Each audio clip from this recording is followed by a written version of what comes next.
Comment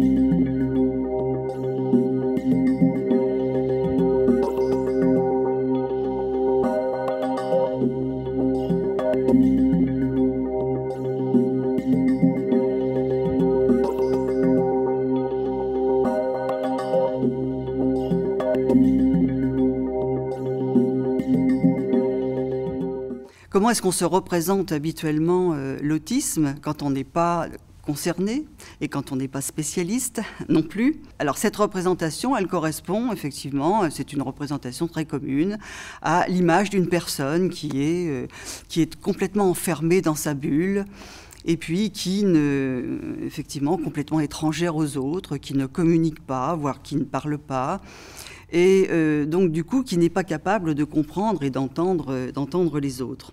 Alors c'est vrai que voilà, ça perturbe naturellement les personnes qui sont concernées, qui entendent, c'est pas seulement dans les derniers discours, mais c'est vrai que c'est très courant qu'on accuse telle ou telle personne d'être autiste si on voit qu'elle n'est pas capable d'être sensible aux autres, d'écouter les autres, de prendre en compte leur point de vue, etc.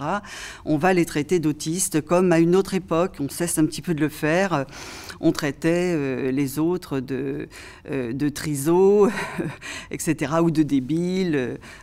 Voilà, ça devient effectivement une injure. Pour moi, dans la société, l'image des autistes, elle est soit celle d'enfants qui sont agités de mouvements répétitifs, incapables de communiquer. Et de l'autre côté du spectre, c'est Rainman, c'est des surdoués. Et je trouve que ce qui manque, c'est l'entre-deux, c'est aussi plus une image moins enjolivée de la réalité de l'autisme et de l'entourage des autistes, quelque chose de beaucoup plus nuancé, de beaucoup moins idéalisé que ce que nous présentent ces deux extrêmes, qui ne sont pas forcément des caricatures, mais qui sont deux extrêmes à mes yeux. J'ai l'impression que la société française donne une image un peu manichéenne, en fait, des personnes avec autisme. Ça met de côté, à mon sens, une bonne part de la réalité de ce que sont les troubles du spectre autistique, où on a quelque chose de beaucoup moins manichéen, de beaucoup moins tranché, avec des caractéristiques de fonctionnement qui sont évidentes, qu'on perçoit plus ou moins, mais sans être non plus dans la caricature, avec d'un côté un autiste sévère qui se tape la tête contre les murs, et de l'autre côté les autistes un petit peu génies, qui sont vraiment un épiphénomène, en fait, qui ne correspondent pas à la réalité et à la variété des troubles sur l'ensemble du spectre. Donc c'est vrai que c'est un peu dommage qu'on ait cette image des deux extrêmes, alors que l'autisme c'est une facette de profil mais inimaginable, quoi. Qu'est-ce que c'est que d'être autiste dans le langage commun? C'est ne pas entendre les autres. On voit combien c'est très caricatural par rapport à la complexité que représente le fonctionnement cognitif des personnes autistes, d'autant que c'est très injuste parce qu'ils entendent très bien ce que disent les autres, ils l'entendent au premier degré, où là, parfois, il faudrait l'entendre au deuxième degré, mais ils entendent très bien ce que disent les autres. Donc la question n'est pas là. Leur difficulté sociale tient plus à leur spécificité, à la difficulté à prêter de l'intention à l'autre et à accompagner cette variation intentionnelle qui est naturelle et normale au fil de l'échange. Mais c'est pas, la question n'est pas d'être totalement renfermé. Donc le but, c'est un peu de prendre l'autisme, de prendre des personnes qui sont un peu des singes savants, juste pour montrer que les autistes savent faire plein de choses. Souvent, autiste, ça renvoie à déficience. C'est malheureux de le constater, mais c'est le cas. On regarde encore les insultes récentes dans les médias. « Ah, je suis pas autiste », ça veut dire que je suis pas débile concrètement. Donc autiste est souvent assimilé à un certain niveau de débilité, alors que c'est pas du tout le cas. D'ailleurs, on a pensé pendant longtemps que la plupart des personnes autistes avaient une déficience mentale, ce qui est totalement faux, parce que la déficience mentale et l'autisme sont des choses indépendantes. On peut être autiste avec déficience mentale, autiste avec une intelligence normale. Mais voilà, c'est pour ça qu'on parle de spectre de l'autisme et que c'est vraiment élargi. Quand je dis que je suis autiste, quand je suis obligée de le dire, on change de regard et on me considère comme si j'étais simplette et naïve et malade. Par exemple, j'étais à la MGEN pour faire un dossier handicap et la dame, tout se passait bien, la dame me parlait comme une personne adulte, irresponsable. Et à un moment donné, j'ai dit que le dossier c'était pour moi et que j'avais le syndrome d'Asperger, une forme d'autisme, j'ai dit ça. Et elle a changé complètement. Elle a pris la feuille et a dit « Alors là, vous voyez, vous devez rentrer le prénom, le nom, l'adresse, et... alors que 5 secondes avant, elle me parlait normalement, donc ça m'a fait rire. Il y a eu des auteurs qui sont intéressés évidemment au syndrome d'Asperger et qui ont proposé une représentation assez caricaturale du syndrome d'Asperger. Ce sont des personnes qui disent toujours la vérité, qui ne mentent jamais, qui peuvent faire des tâches répétitives très longtemps, qui voient mieux les détails que nous. Alors, qui ont des intérêts restreints, c'est-à-dire qu'ils ont des champs d'intérêt qui les intéressent tellement qu'ils deviennent très, très forts, très champions dans ces champs d'intérêt. Tout ça est à la fois vrai et à la fois très caricatural. C'est aussi ce qui est source de fascination de notre part pour l'autisme, pour certains aspects de l'autisme, c'est leur surcapacité qu'on leur prête à faire un certain nombre d'opérations mentales. Je pense à ce garçon anglais qu'on met dans un hélicoptère, il survole Rome pendant 45 minutes, et puis après ça, il passe 5 jours à dessiner Rome. Et Rome est dessinée exactement comme il est, avec les immeubles ont le nombre de fenêtres exact de la réalité, et il reproduit exactement ce qu'il a vu. Alors ça, évidemment, c'est très interrogeant pour chacun d'entre nous. Comment il est possible, en 3/4 d'heure, de pouvoir photographier, d'une certaine façon, toute la ville de Rome? Il a une très bonne perception visuelle. Il a une très bonne mémoire parce qu'il travaille beaucoup plus sa mémoire que chacun d'entre nous. Je fais un aparté. Si je ne peux pas faire de catégories, si je ne peux pas généraliser les apprentissages, chaque apprentissage va se marquer, va venir nourrir le processus. Et donc, je vais utiliser ma mémoire pour pouvoir retenir chacun de ces apprentissages, chacune de ces situations de vie. Et donc, je vais travailler avec ma mémoire beaucoup plus qu'un enfant au développement traditionnel. La mémoire doit être considérée là comme un des processus d'adaptation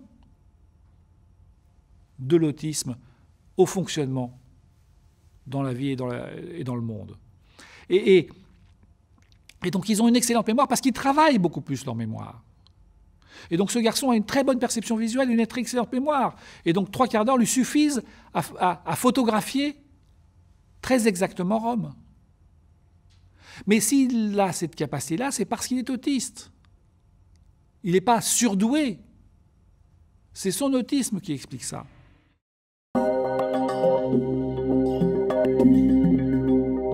Aujourd'hui, on parle du spectre de l'autisme. Et dans ce spectre, effectivement, il y a un bas et il y a un haut. Effectivement, les troubles du spectre de l'autisme, c'est la classification américaine, le DSM-5, qui a proposé cette nouvelle catégorie. Alors, dans ce spectre de l'autisme, bien sûr, il y a une diversité de profils. Et entre le bas et le haut, donc une pluralité, en effet. Alors, vers le bas, on parle plutôt d'autistes sévères, tandis que vers le haut, on parle d'autistes légers. Et c'est vrai que, comme on va parler d'enseignement supérieur, aujourd'hui, l'enseignement supérieur concerne plutôt ceux qui sont dans le haut du spectre et dont l'autisme est léger, même parfois invisible. En général, ceux qu'on qualifient d'autistes sévères et qui sont plutôt dans le bas du spectre, ceux-là ont souvent ce qu'on appelle des troubles associés. Bon, les spécialistes parlent de comorbidité. L'expression n'est pas très jolie, mais bon, voilà. Et alors, ces troubles associés, ça peut être par exemple la déficience intellectuelle, l'épilepsie ou d'autres troubles. Ce qui fait que ces personnes qui sont dans le bas du spectre ne sont pas que autistes. Elles sont autistes avec des troubles associés. Et ça, c'est important de le préciser. Et ceux qui sont dans le haut du spectre, eh bien, parmi eux, il y en a effectivement qui sont que autistes, sans troubles associés. Mais dans le haut, il y a aussi des troubles associés, bien souvent d'ailleurs des troubles psychiques associés à l'autisme, hein, mais effectivement des troubles associés qui sont d'une autre nature que les troubles associés qui sont dans le bas du spectre. Alors, ces histoires de troubles associés, justement, dans le haut ou dans le bas, font que finalement, on ne sait plus très bien ce qu'est l'autisme en tant que tel. Et moi, c'est ça qui me perturbe un petit peu aujourd'hui, parce qu'on parle des autistes, on dit il y a des autistes, des autismes, mais en fait, voilà, il n'y a pas que l'autisme. Il y a l'autisme avec troubles associés, dans le haut ou dans le bas du spectre, et puis effectivement, il y a aussi des personnes qui ne sont que autistes, mais ça, on ne le précise jamais, c'est-à-dire, et je le comprends d'ailleurs, surtout quand on est dans le bas du spectre, bon, on dit il est autiste, parce que si on commence à parler des troubles associés, déjà, en disant il est autiste, on inquiète un petit peu ceux qui sont en face, donc si on commence à parler des troubles associés, on va inquiéter davantage. Donc on préfère ne dire juste que autiste. Seulement, voilà, c'est quand même un petit peu problématique. La question se pose de savoir, l'autisme, qu'est-ce que c'est? Est-ce que c'est un trouble? Est-ce que c'est un handicap? Ou est-ce que c'est juste une différence? Et là aussi, il y a des représentations, il y a des conceptions variables, selon qu'on est dans le haut ou dans le bas du spectre, justement. Dans le bas du spectre, et notamment, je pense effectivement aux parents qui ont des enfants autistes sévères avec troubles associés, là, effectivement, on va reprendre cette terminologie de trouble, l'autisme comme trouble, l'autisme comme handicap, l'autisme comme trouble neurodéveloppemental, etc. Ce qu'on trouve d'ailleurs dans les classifications. Par contre, quand on est dans le haut du spectre, et là c'est vrai que les étudiants dont nous allons parler et qui sont concernés par l'enseignement supérieur, eh bien eux parlent moins, certains même rejettent la notion de trouble ou la notion de handicap, et ont tendance justement à présenter l'autisme plutôt comme une différence. Et ça, je pense que c'est important de le signaler. Il y a même un mouvement aujourd'hui qui commence à prendre de l'ampleur avec des associations de personnes autistes qui sont en train de se mettre en place. Je pense au CNAF, à l'association Alliance Autiste, l'AFA, qui est une association pour femmes autistes. Et là, effectivement, ces associations présentent plus l'autisme comme une différence plutôt qu'un trouble ou un handicap. C'est quand même important de le signaler. Et il y a d'ailleurs un mouvement, là aussi, qui commence à faire entendre parler de lui, qui s'appelle le mouvement de la neurodiversité. C'est-à-dire qu'effectivement, quand on est dans ce mouvement de la neurodiversité, eh bien, la notion de trouble, la notion de handicap, on a tendance un petit peu à la rejeter. Non, l'autisme n'est pas un trouble, n'est pas un handicap, c'est seulement une différence de fonctionnement, mais ce n'est pas une pathologie. Hein, voilà où se trouve un petit peu la diversité. En soi, je considère l'autisme comme une différence de fonctionnement.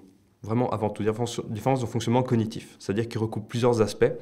Donc des aspects liés, bon après je reprends des définitions générales, mais ce sont des aspects liés à des différences du point de vue de la socialisation. Bon, le mot trouble, j'aime pas trop, parce qu'au fond, ce qui est trouble, ça s'oppose à clair, et rien n'est clair, rien n'est trouble pour moi. Bon bref, donc en tout cas, ce sont des différences du point de vue de la socialisation, donc des capacités qui sont altérées du point de vue de la socialisation, de la communication, mais tout ceci est très lié, et puis des intérêts spécifiques. Alors j'aime pas le mot intérêt restreint, parce qu'intérêt restreint, ça voudrait dire qu'il n'y en a pas beaucoup, alors qu'il y a des personnes autistes qui peuvent avoir énormément d'intérêts, un nombre incroyable d'intérêts.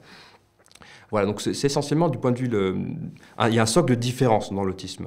Mais en aucun cas, ce sont ni des troubles, ni de restrictions, ni quoi que ce soit, tous les termes à connotation négative. C'est vrai que dans les classifications, encore aujourd'hui, on présente vraiment l'autisme.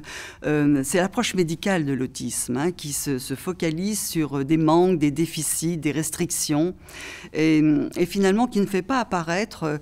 les points forts et plus positifs de ces personnes et même de ce fonctionnement. La question qu'on peut se poser, c'est effectivement l'autisme, qu'est-ce que c'est? Est-ce que c'est un trouble, comme on le dit dans les classifications? Est-ce que c'est un handicap? Et dans ce cas-là, effectivement, on s'imagine une personne qui a besoin de soutien, qui a besoin d'aide, et d'aide tout au long de sa vie, parce qu'effectivement, on ne sort pas de l'autisme. Hein. Quand on est autiste, on le reste. Donc, la question se pose. Ou bien, est-ce que c'est une personne qui est juste différente, hein, donc qui n'a ni trouble ni handicap, mais qui a un autre fonctionnement, une autre façon d'être au monde, auquel cas, alors, elle doit être acceptée, bien sûr, partout, à l'école, au collège, au lycée, à l'université, et plus tard, avec un emploi dans la société. Mais dans ce cas-là, effectivement, est-ce que cette personne a besoin d'aide, de soutien? C'est aussi la question qu'on peut se poser.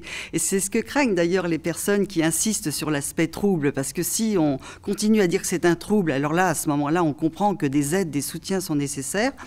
Si on dit c'est juste une différence, à ce moment-là, on va mettre en question la nécessité de soutien, d'aide, etc. Pourquoi rester dans cette opposition entre trouble et différence? Qu'est-ce qui peut rassembler toutes ces personnes, qu'elles soient dans le bas ou dans le haut du spectre, et entre les deux, dans ce spectre de l'autisme, qu'est-ce qui peut les rassembler en dépit de la diversité et même en dépit des troubles associés? L'autisme, en tant que tel, quand on met de côté tous les troubles associés, aussi bien dans le bas que dans le haut du spectre, eh bien, effectivement, l'autisme, c'est une différence de fonctionnement. Alors, une différence au niveau perceptif, effectivement, et alors naturellement avec des variations d'une personne à l'autre, mais voilà, ce sont des caractéristiques que partagent toutes les personnes avec autisme. Donc ce fonctionnement perceptif et ce fonctionnement mental aussi, qui fait que ces personnes ont un fonctionnement cognitif particulier, ont une façon particulière de percevoir le monde, au niveau de la perception, de la sensorialité, etc. Et là, on est vraiment dans l'autisme en tant que tel, en mettant tous les troubles associés entre parenthèses. Et ça, c'est vraiment ce qui rassemble tous les autistes du bas au haut du spectre.